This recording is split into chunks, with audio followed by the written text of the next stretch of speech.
Mi nombre es Catalina, y la noche de mi boda, mi suegra, doña Elvira, entró en mi cuarto. No venía a darme consejos de esposa, venía a darme una orden que me sentenciaría de por vida. En esta hacienda, las mujeres servimos a los hombres de la familia, me dijo con una voz fría como el acero, mientras abría la puerta para que entraran no solo mi esposo, Leandro, sino también sus dos hermanos mayores, Héctor y Sergio. Y tú, Catalina, ahora eres una mujer de esta familia. Aprende tu lugar.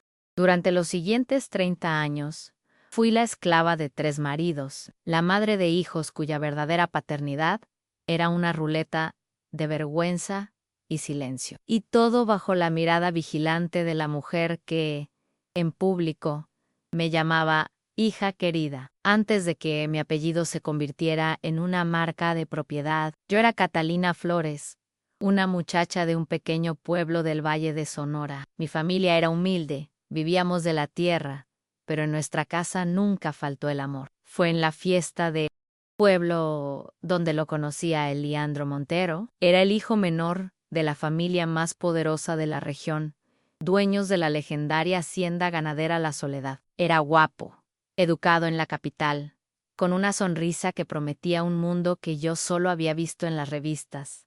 Se enamoró de mí, o eso dijo. Y yo, una muchacha de 17 años, me enamoré de la idea de ser amada por él. En nuestro noviazgo fue un torbellino, un cuento de hadas. Me llenaba de regalos, me llevaba a pasear en su camioneta nueva. Me hablaba de un futuro lejos del polvo de mi pueblo. Mis padres, deslumbrados y recelosos a partes iguales, finalmente dieron su consentimiento. La familia Montero era casi de la realeza en Sonora. Oponerse a ellos era inútil. La matriarca, doña Elvira, una viuda de porte aristocrático y ojos negros que parecían leer el alma, me recibió en la casona de la hacienda con una frialdad que me heló los huesos. Espero que sepas el honor que se te concede al entrar en esta familia, muchacha.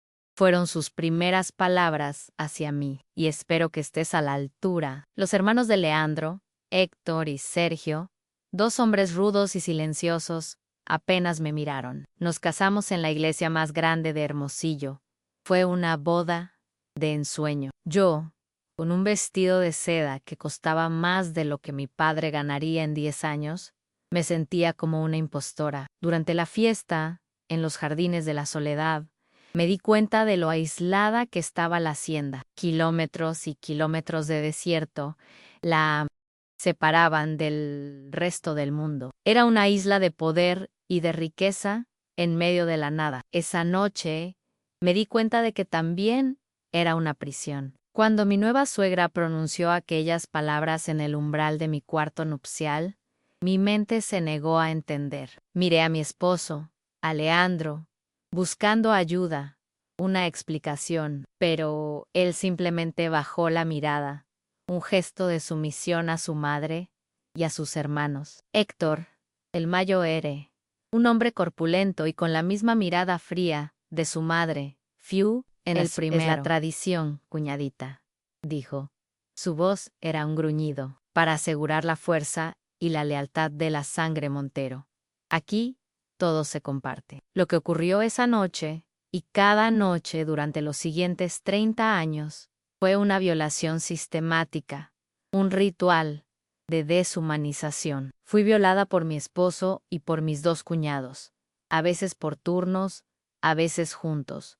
Mientras mi suegra esperaba fuera para asegurarse de que la tradición se cumplía, aprendí a callar. Aprendí.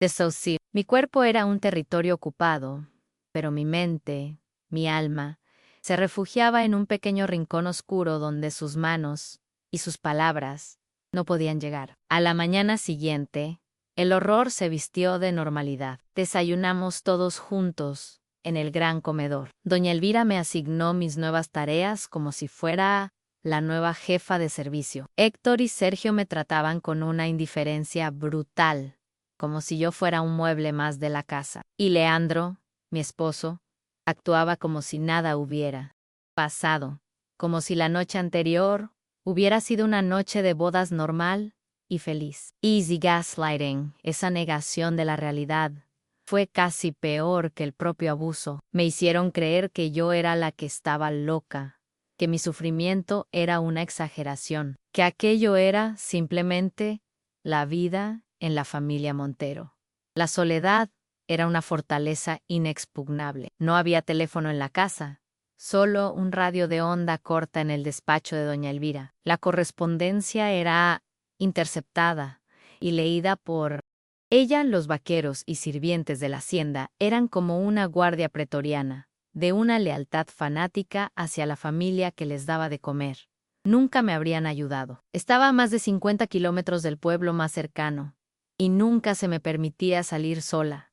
Estaba atrapada. Un año después, di a luz a mi primer hijo. Lo llamé Ángel, en memoria de mi propia alma perdida. Y la pregunta que me atormentaría por siempre nació con él. ¿Quién de los tres era su padre? Era el hijo de la familia, el heredero de los Montero. Y yo, su madre, no tenía derecho a saber de cuál de mis verdugos provenía. Tuve 4 hijos más en los años siguientes y, con cada uno, la misma duda, la misma vergüenza. Me convertí en una máquina de parir herederos y en una sombra que se deslizaba por los pasillos de la casona. Mi único consuelo eran mis hijos, y en ellos empecé a ver una esperanza. Me dediqué a ellos en cuerpo y alma, intentando crear en su pequeño mundo una burbuja de amor que el veneno de su familia no pudiera tocar, pero sabía que era una batalla perdida. Estaban siendo criados para ser como sus padres, para ver a las mujeres como objetos, como posesiones, hasta que una noche, unos 10 años después de mi llegada a esa casa, mientras limpiaba el viejo despacho de mi difunto suegro, un lugar que doña Elvira mantenía como un santuario, ocurrió algo. Detrás de un pesado librero encontré una pequeña puerta casi invisible. La curiosidad, una emoción que creía muerta en mí, me impulsó a abrirla. Detrás había un pequeño cuarto secreto, lleno de polvo y de cajas viejas, y en una de ellas encontré los diarios de mi suegro, el patriarca original, el hombre que había fundado la soledad. En paz, Elier. Y la verdad que encontré en esas páginas era aún más oscura y retorcida de lo que jamás hubiera imaginado. Descubrí que la tradición no era una costumbre ancestral de los Montero Ann.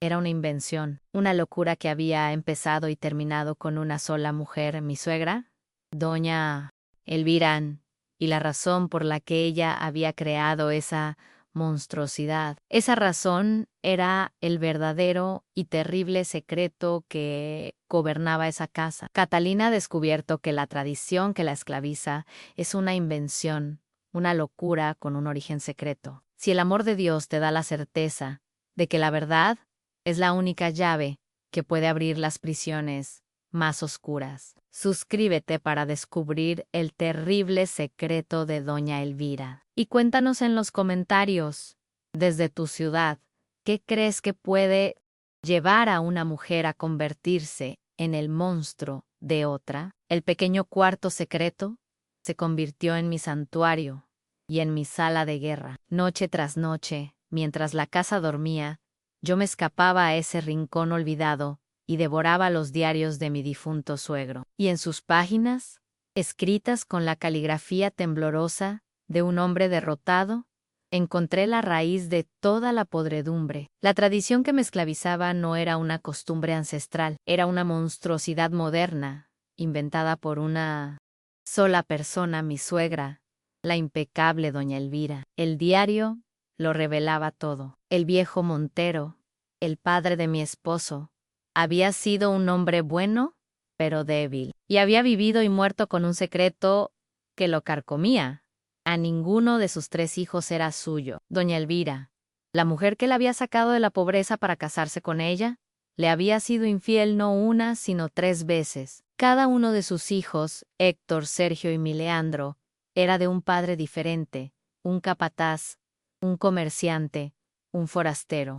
Eran los frutos de sus adulterios, no los herederos de la sangre Montero. El viejo lo sabía, pero el miedo al escándalo y el terror que le tenía el carácter de acero de su esposa lo obligaron a callar, a criar a esos niños como suyos, a vivir en una mentira. Y entonces comprendí el propósito diabólico de la tradición. Doña Elvira, para mantener su poder y el frágil equilibrio de su farsa, había ideado esa solución monstruosa al obligar a sus 3 hijos, de sangres distintas, a compartir una sola esposa y a mezclar su descendencia. Se aseguraba de que ninguno pudiera jamás reclamar una pureza de linaje sobre los otros. Mis hijos y yo éramos el cemento humano que mantenía unida su casa de mentiras. Éramos el sacrificio que garantizaba que el secreto de su infidelidad muriera con su generación. La revelación me golpeó con la fuerza de un rayo. Yo no era solo una esclava sexual, era una pieza clave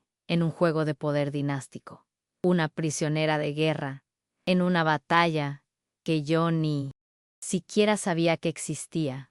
Saber la verdad me transformó. El miedo no desapareció, pero se vio eclipsado por una rabia fría y una claridad absoluta. Mi enemiga no eran los 3 brutos que me visitaban por la noche. Mi enemiga era la reina de la colmena, la arquitecta de mi infierno, doña Elvira. Sabía que no podía simplemente huir. Una mujer como ella, que había construido un imperio sobre una mentira, no dudaría en eliminar a cualquiera que amenazara con derrumbarlo. Me cazaría y me mataría.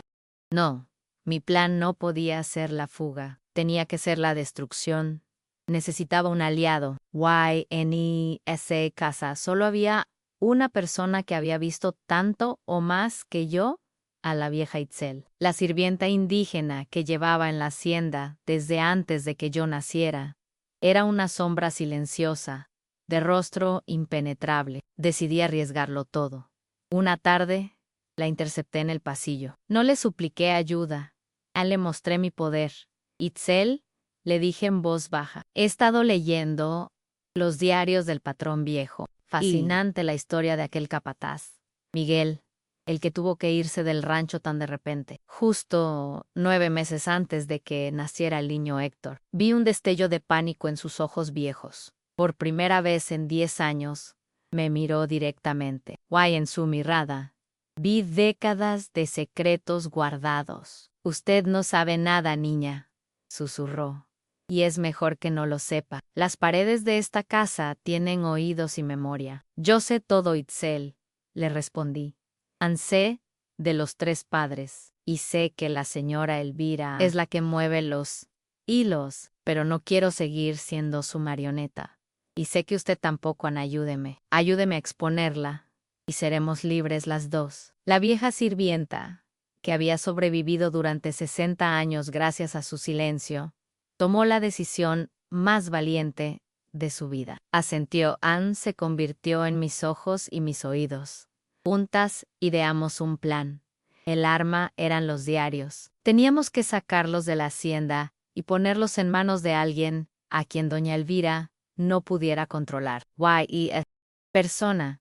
El único poder externo que mi suegra respetaba y temía era el obispo de Hermosillo. El obispo venía a la hacienda una vez al año, para una cena de recaudación de fondos. Era la única noche del año en que la soledad se abría al mundo exterior. Su visita sería en 3 semanas. El plan era tan simple como peligroso. Durante la cena, mientras todos estuvieran distraídos, Itzel, la sirvienta invisible que nadie notaba, tendría que introducir el paquete con los diarios en el maletín de viaje del obispo. Él se iría esa misma noche, y con él, la bomba que destruiría a la familia Montero. La noche de la visita del obispo, la hacienda se vistió de gala, mesas con manteles de lino, candelabros de plata criados por toda Uspachis. Doña Elvira era la anfitriona perfecta, sonriente,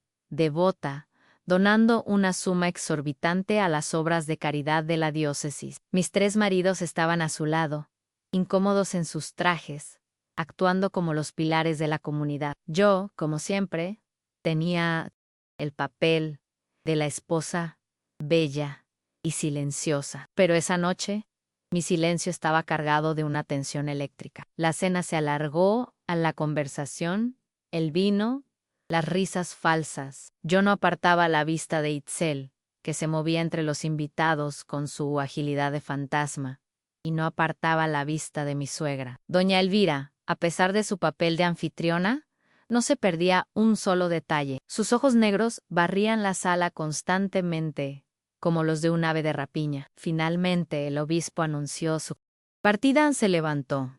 Agradeció la generosidad de la familia. Un ayudante trajo su maletín de cuero y lo dejó junto a la puerta de entrada. Era el momento. Mi corazón se detuvo. Itzel, con una bandeja de tazas de café en las manos, comenzó a caminar lentamente hacia la puerta, en dirección al ayudante del obispo. Supe que llevaba el paquete con los diarios escondido bajo el delantal. El camino era corto, apenas 10 metros, pero a mí me pareció 1 kilómetro. Iba a lograrlo. Estaba a punto de llegar, pero entonces la voz de mi suegra, fría y cortante como un látigo, resonó en la sala en Itzel. La vieja sirvienta se congeló. Todos en la sala se giraron. Doña Elvira la miraba fijamente, con una sonrisa helada en los labios. «Se te ha olvidado el azúcar para el café del señor obispo», dijo lentamente. Y sus ojos negros y penetrantes, se desviaron por un segundo de la cara de Itzel a su vientre, justo donde el bulto de los diarios se marcaba bajo la tela del delantal.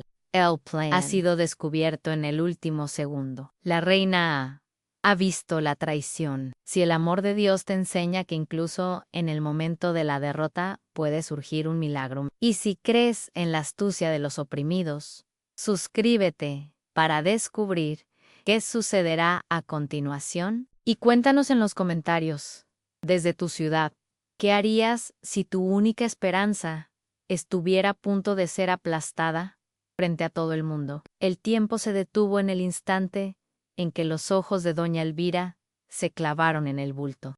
Bajo el delantal de Itzelan fue una fracción de segundo, pero en esa mirada se condensaron décadas de tiranía y una agudeza depredadora. Vi a Itzel palidecer. Su cuerpo anciano se encogió como si esperara el latigazo. Vi a Mistress, maridos mirar de su madre a la sirvienta, sin entender aún, pero sintiendo el cambio en la atmósfera. Y supe con una certeza que me heló la sangre que mi plan había muerto, y que Itzel moriría con él si yo no hacía algo. La arrogancia de mi suegra, su necesidad de mantener una fachada de piedad y control frente al obispo, era su única debilidad. Y esa debilidad era mi única arma. No pensé, actué, con un grito desgarrador que nació de lo más profundo de mis entrañas. Un sonido animal de puro terror y pena. Me llevé las manos a la cabeza y me desplomé en el suelo.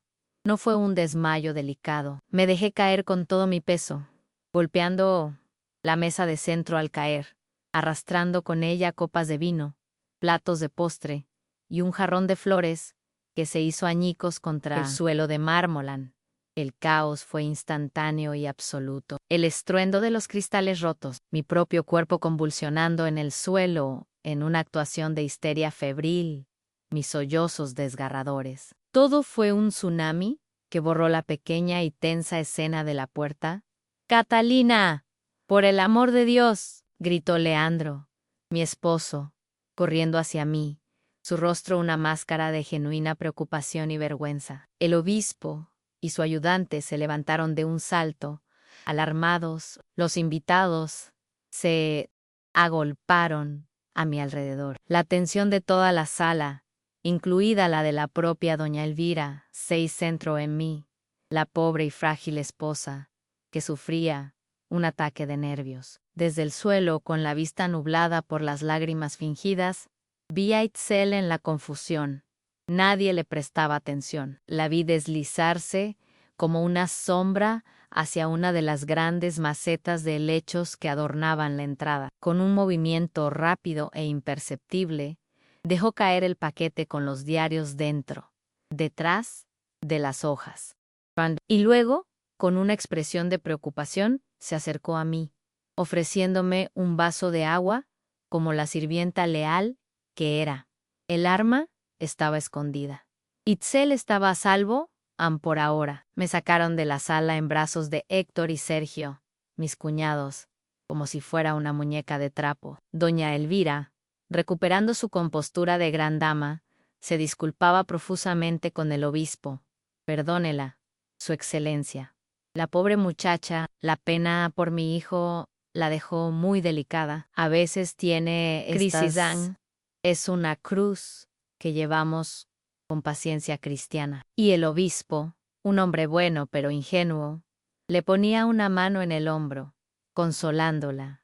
No se preocupe, doña Elvira, su caridad y su fortaleza son un ejemplo para todos nosotros. Y yo, mientras me llevaban por el pasillo, solo podía pensar en la monstruosa ironía de esas palabras. Una vez que los invitados se fueron, una vez que la última luz de los coches desapareció por el largo camino de la hacienda, la farsa terminó. Entró en mi cuarto. Elvira ya no era la anfitriona piadosa, era una inquisidora.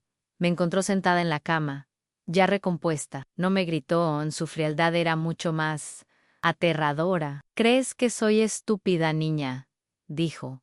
Su voz era un susurro de seda y veneno. Sé perfectamente lo que has hecho Anne ese desmayo. Esa actuación fue para protegerla a ella, ¿verdad? Anne se sentó en una silla frente a mí. Itzel lleva 60 años en esta casa. 60 años, guardando los secretos de esta familia. Cray Q. Era. Lealen, pero tú, con tu carita de mosquita muerta, has logrado envenenarla. ¿Qué le prometiste? ¿Dinero? ¿La libertad? No respondí. En cualquier palabra sería usada en mi contra. Ella sonrió, una sonrisa que no le llegó a los ojos. No importa, la vieja hablará. Y entonces, querida Catalina, tú y ella descubrirán lo profunda que puede ser la soledad en esta hacienda. Salió del cuarto y lo cerró con llave.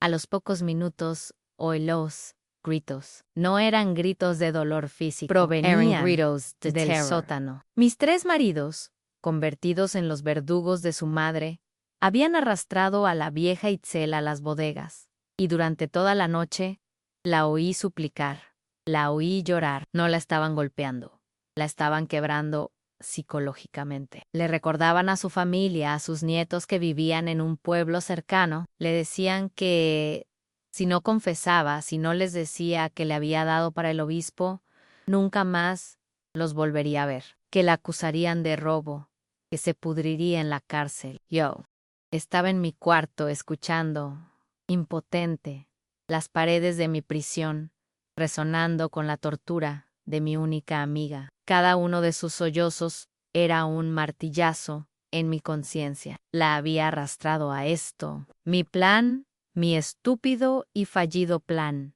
la había sentenciado. Al amanecer, el silencio volvió, pero era un silencio pesado, fúnebre. A media mañana, Héctor y Sergio vinieron a mi cuarto. No me hablaron, simplemente me tomaron de los brazos y me llevaron al despacho de su madre. Itzel, junto a la ventana, estaba enera, sin un solo rasguño visible, pero era una mujer rota. Sus ojos, antes llenos de una dignidad silenciosa, estaban vacíos, muertos. Doña Elvira estaba sentada detrás de su escritorio, con los diarios de mi suegro apilados frente a ella. Había encontrado el paquete en la maceta. La lealtad, querida Catalina, dijo doña Elvira, acariciando la cubierta de cuero de uno de los diarios. Es una mercancía muy frágil, guay la de Edsel. Al parecer, tenía un precio. La seguridad de sus nietos. Una elección comprensible, ¿no crees? Me miró fijamente. Ahora sé todo lo que sabes tú. Sé que has leído esto. Y sé que intentaste usarlo en mi contra. Se levantó y caminó lentamente hacia mí. Se detuvo a escasos centímetros, su perfume caro llenando mis pulmones. Has cometido 2 errores garrafales.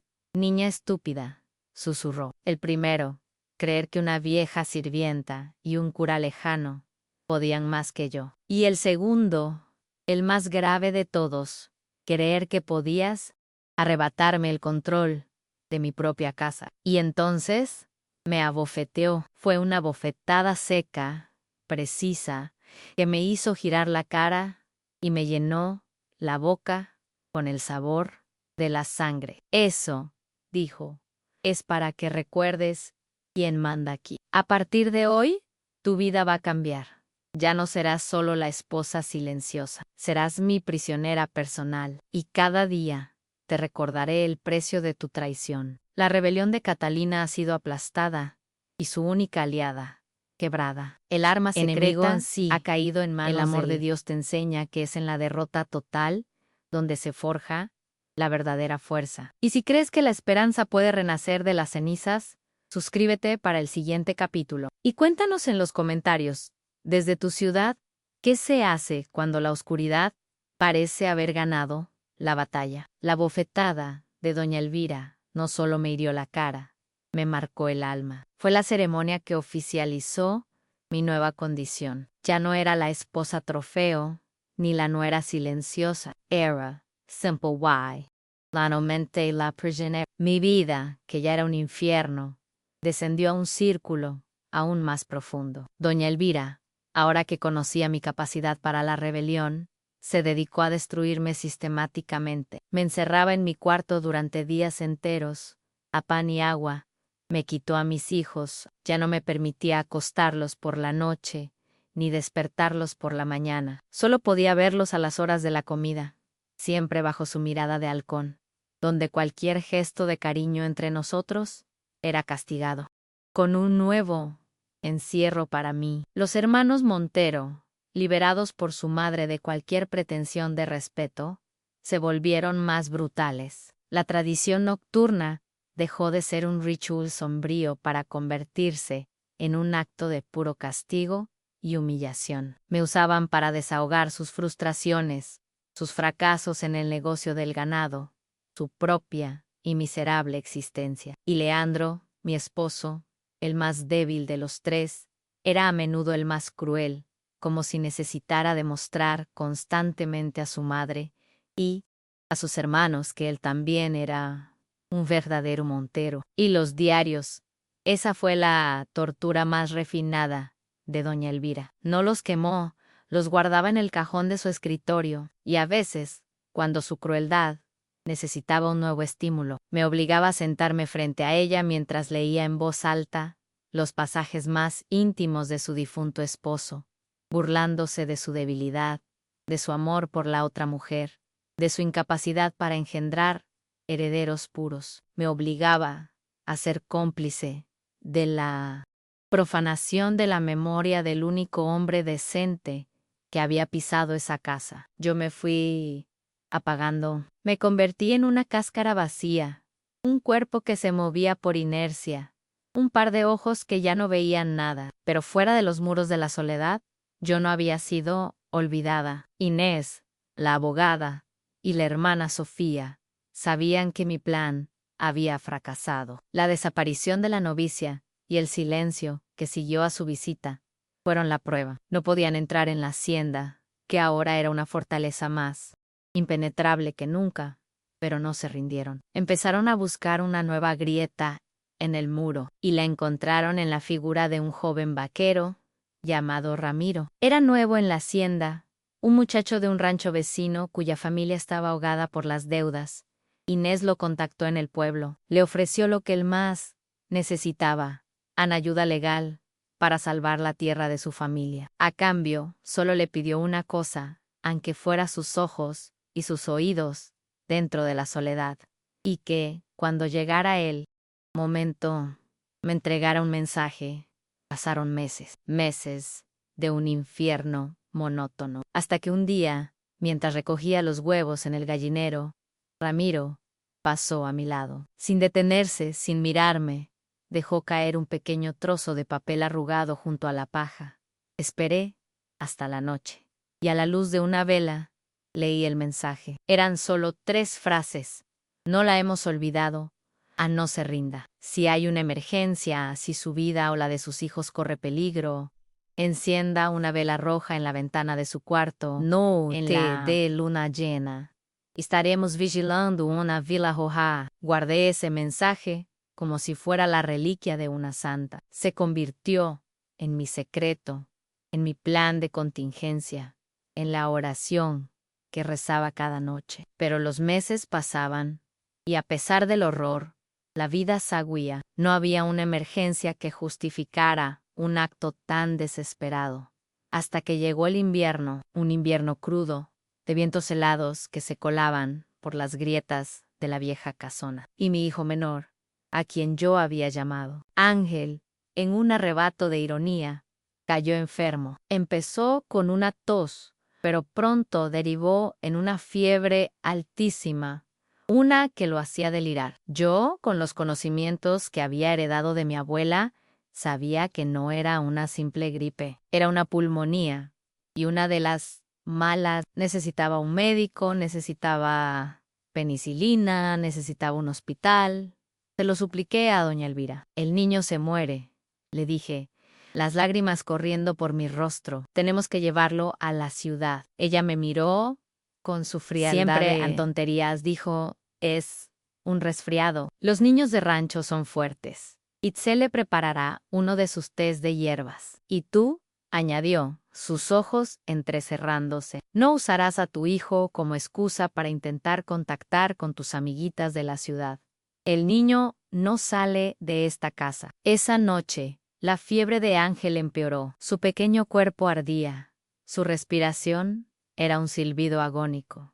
Supe que si no hacía algo, no sobreviviría a la noche. Y esa noche era noche de luna llena. El terror de madre libraron una batalla final dentro de mí. Encender la vela era mi única esperanza de salvar a mi hijo, pero también significaba desatar una guerra, significaba arriesgarlo todo en un plan desesperado, sin saber quién vendría, cómo vendrían, o si doña Elvira y sus hijos nos matarían a todos antes de que la ayuda llegara.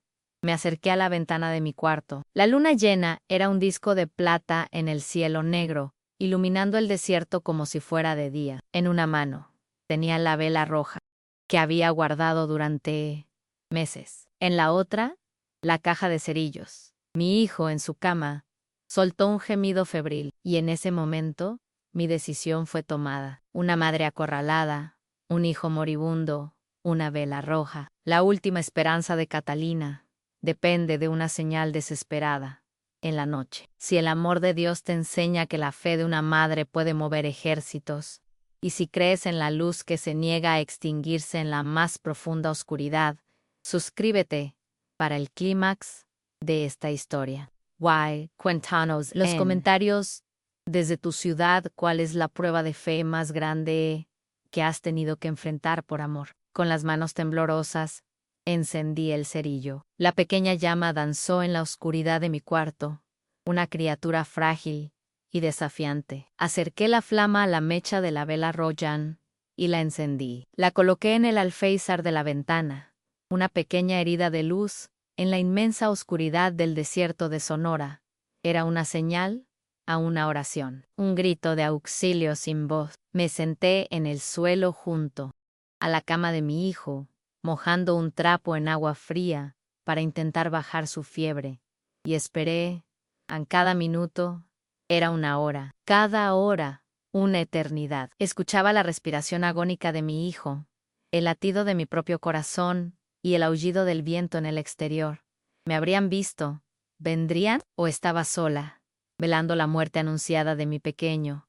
Pasaron las horas. La luna comenzó a descender en el cielo. La esperanza se marchitaba, reemplazada por una resignación helada. Abracé a mi hijo, preparándome para lo peor. Y entonces lo oí. Un sonido lejano, un rumor que no pertenecía a la noche del desierto, un murmullo que se fue convirtiendo en el rugido de motores. Varios motores acercándose. Rápido me asomé a la ventana. A lo lejos, vi una nube de polvo levantada por una caravana de luces que se dirigía a toda velocidad hacia la hacienda. No era la policía. Eran camionetas viejas, de las que usan los rancheros. Mi corazón dio un vuelco. ¿Eran ellos? ¿O eran hombres ¿Que habían descubierto mi señal y venían a silenciarme para siempre? El ruido despertó a toda la casa. Oí los gritos de mis maridos, el portazo del cuarto de doña Elvira. Las luces de la casona se encendieron. Las camionetas llegaron y rodearon la casa, bloqueando todas las salidas. De ellas bajaron hombres. Muchos hombres no eran sicarios. Eran vaqueros, mineros, campesinos, hombres recios, con los rostros curtidos por el sol y la injusticia. Y al frente de ellos venían la abogada, Inés, y el joven vaquero, Ramiro. ¿Qué demonios es esto?, rugió Héctor saliendo al portal con un rifle en la mano. Sus hermanos salieron detrás de él, también armados. Se acabó el juego, Montero, dijo Inés, su voz clara y firme resonando en la noche. Venimos a por Catalina y sus hijos. Tienen una orden judicial. Esta es propiedad privada, gritó Leandro. Lárguense o habrá plomo.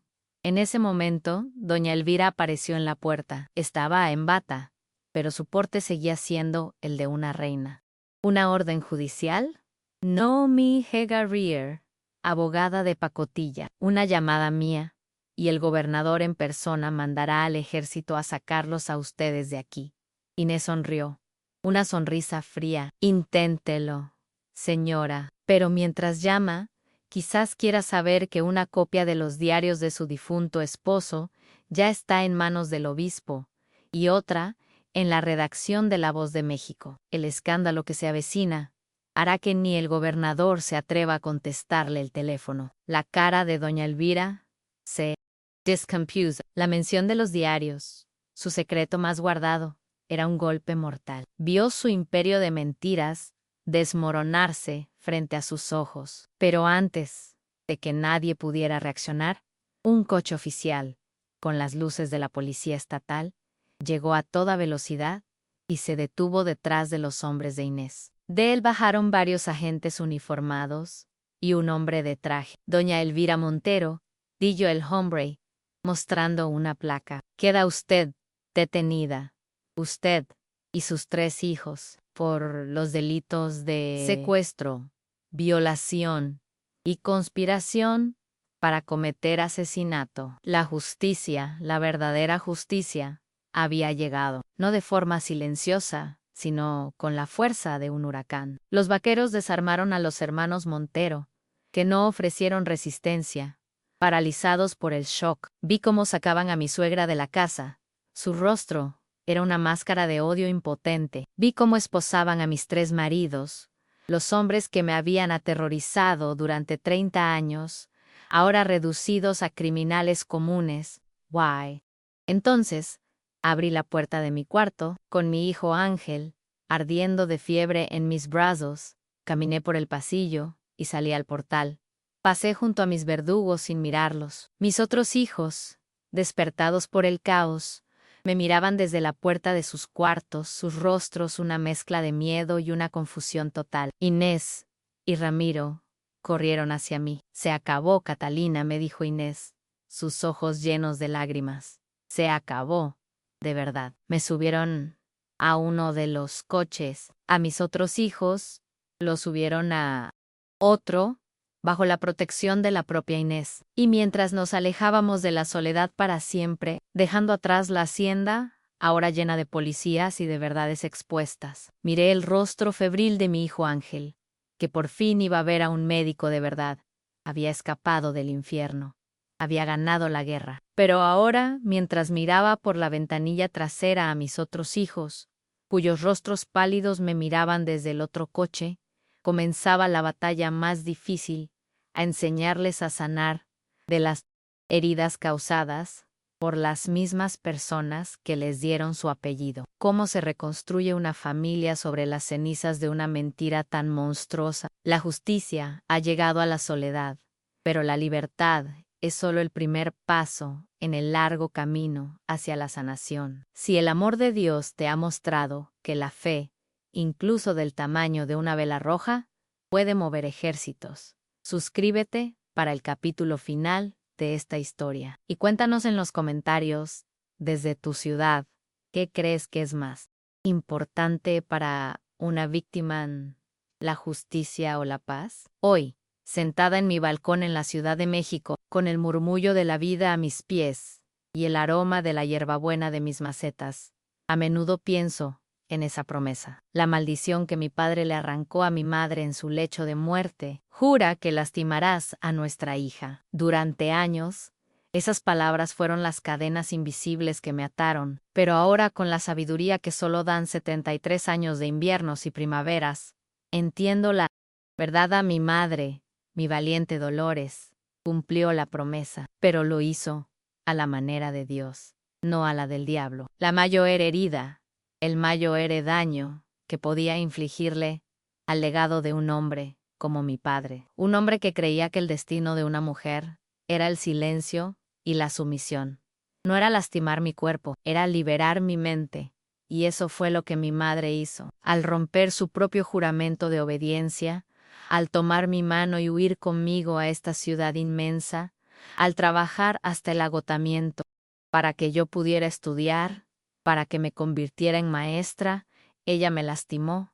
Sí, lastimó y mató a la niña sumisa y asustada que mi padre quería que yo fuera. Guay en su lugar. Me ayudó a nacer de nuevo como una mujer libre, una mujer que piensa, una mujer que tiene voz. Esa fue su venganza. Y ese fue el cumplimiento más hermoso y retorcido de la promesa. Mi vida con Eliseo fue un bálsamo. Él me enseñó que el amor no es posesión, sino compañía, que un hombre de verdad no necesita a una mujer para sentirse grande. Juntos criamos a nuestra hija, Clementina, no en el miedo, sino en la libertad, y en ella, y ahora, en mis nietos, Marina y Lucas, veo el fruto de la rebelión de mi madre. Veo a una nueva generación que no conoce las cadenas de las promesas de los muertos. Unos acos, recibí una carta de Veracruz. Era de Noemí, mi amiga de la infancia. Me contaba que la vieja casa de mis padres, que había estado abandonada por décadas, finalmente iba a ser demolida para construir una nueva carretera. Por un instante sentí una punzada de tristeza, pero luego sentí una paz inmensa. La tumba física de mis recuerdos, la última prueba material de mi infierno, iba a desaparecer. El pasado, por fin, se convertiría en polvo. No volví, no necesitaba hacerlo. Mi Veracruz, el de mi memoria, no es el de aquella casa oscura. Es el de las manos de mi madre enseñándome a bordar. El de la voz de la maestra Natalia enseñándome a soñar.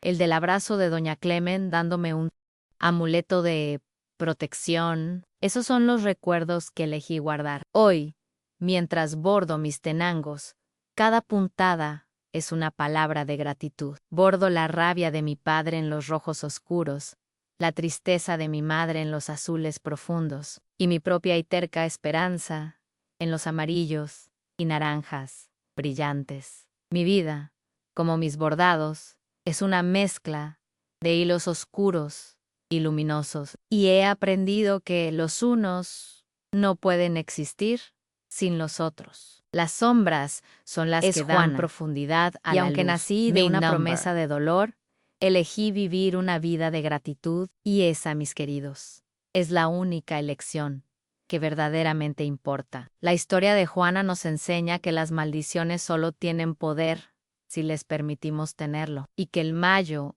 acto de rebelión es elegir la felicidad. Si el amor de Dios ha llenado tu corazón con la paz de este final, y si crees que todos tenemos el poder de reinterpretar las promesas que nos atan, te pido que te suscribas a este canal. Un me gusta si la sabiduría de Juana te ha inspirado. Y cuéntanos en los comentarios, desde tu ciudad, ¿qué promesa has roto en tu vida para poder ser libre?